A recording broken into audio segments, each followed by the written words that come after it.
This quick tip is brought to you by the good folks over at Woodcraft.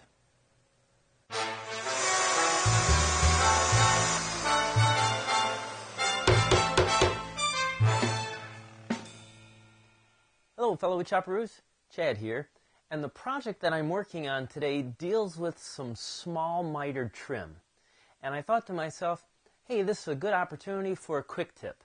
So let me show you how I deal with this. But first, let me show you the project that I'm putting the small trim on.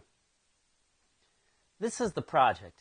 My customer had a pinball playing field and asked me to build it into a coffee table of his choice. And the problem I have is the glass that's going to cover this, well, the glass piece is slightly smaller than the opening that I have here to set the playing field in. So what I decided to do was get some trim. Now this trim I ripped down on the table saw and planed it to the thickness that I needed. I also measured the opening, measured the glass, and that determined the width. Now what I want to do is I want to put the trim all the way around here.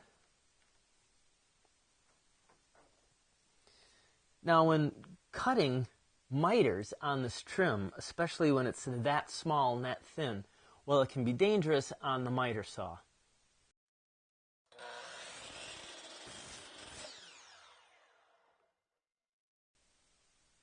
It wants to break or splinter the wood apart versus a nice clean cut.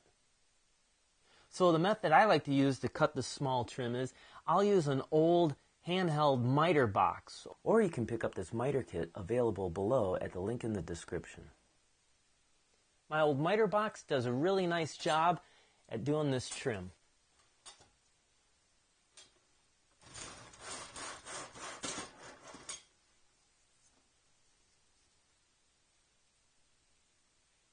I like the cuts that these miter box does, and I feel it's a lot more safe. Now, what happens if I cut my piece and it's just a hair too big? Well, it's difficult to put it back into that miter saw, but let me show you another trick. So to sneak up on this miter for a good fit, all you need is a block plane and a mitered shooting board. The miter shooting board is pretty simple. It's just a couple of scrap pieces of wood already cut at 45 degrees. And then I glue and screwed it to another scrap piece of wood here. So what I'll do is, to give you an idea, I'm going to, just for the sake of argument, I'm going to put a little pencil mark on the end there, because I'm going to show you how much I can take off with this shooting board, actually sneak up on that. And then with the block plane, I'm going to keep it on its side, and I stick the trim out just past the edge here, just a smidge, and hold that in place. And then with my block plane, I can quickly trim it up.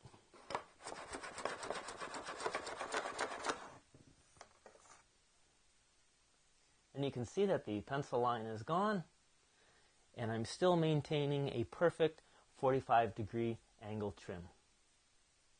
And there you are. That's how I handle mitering small trim. Well, if you would like to see the whole project, the whole build of this pinball coffee table, well, stay tuned because that will be coming up next. And if you like what you saw today, please like and subscribe us, and check out more free stuff at woodchoppingtime.com.